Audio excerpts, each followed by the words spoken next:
নমস্কাৰ জনালোঁ সকলোকে। কি খবৰ আপোনালোকৰ? মই ভালেই আছোঁ, আপোনালোকৰ নিশ্চয় ভালেই আছে। এই যে দেখিছে থালিখন, আজি দেওবৰীয়া আহাৰ, সেইখন আজি ঘৰত খাবৰ কাৰণে আমি ৰেডি কৰিছোঁ। দেওবাৰ দিনটো মোৰ কাৰণে বহুত বিশেষ হয়, কাৰণ সেইটো দিনতে মই ধুনীয়াকৈ মনে ভবাৰ ধৰণে বস্তুবোৰ বনাই খাওঁ। বাকীকেইটা বাৰত টিফিনত লৈ যাওঁ, কেতিয়াবা খাবলৈ হয়, কেতিয়াবা নহয়, কেতিয়াবা বেয়া হৈ যায় গৰমৰ কাৰণে। এনেকৈ ভেদাইলতা পাত, বগা ক'লা সৰিয়হ দুইটা মিহলি কৰি অলপ সময় তিয়াই থৈ লগত বিলাহী দি মই এটা পেষ্ট বনাই লৈছোঁ। বগা ক'লা সৰিয়হ এইকাৰণে মিক্স কৰিছোঁ, বেছিকৈ বগা সৰিয়হটো দিলে তিতা ভাৱটো লাগে, সেইটো কাৰণে এনেকৈ বগা ক'লা সৰিয়হ দুইটা মিহলি কৰি পিচি লৈছোঁ।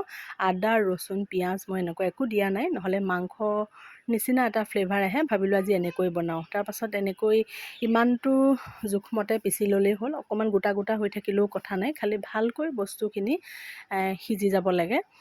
সিজি নল'লে নহ'লে কেঁচা কেঁচা ভাৱ এটা লাগি থাকে। মাছখিনি এনেকৈ অকণ সৰু সৰুকৈ কাটি ফ্ৰাই কৰি লৈছোঁ।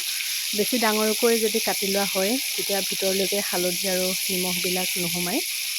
মাছখিনি অকণমান ৰঙাকৈ ফ্ৰাই কৰি লৈছোঁ মই। ফ্ৰাই কৰি লোৱাৰ পাছত পাঁচফোৰণ এনেকৈ তেলত ফুটুৱাই লৈছোঁ। ফুটুৱাই লোৱাৰ পাছত যিখিনি মই পেষ্ট ৰেডি কৰি ৰাখিছিলোঁ, সেয়া এনেকৈ তেলত দি দিলোঁ আৰু জোখমতে নিমখ, হালধি এইবিলাক দি লৈ ভালকৈ সিজাই তাৰপিছত পানী দি মাছখিনি মই দি দিছোঁ।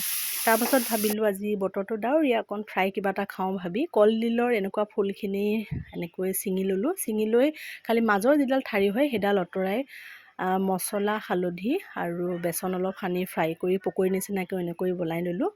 আজিলৈ আহিছোঁ আৰু সকলোকে মই বহুত বহুত ধন্যবাদ জনালোঁ।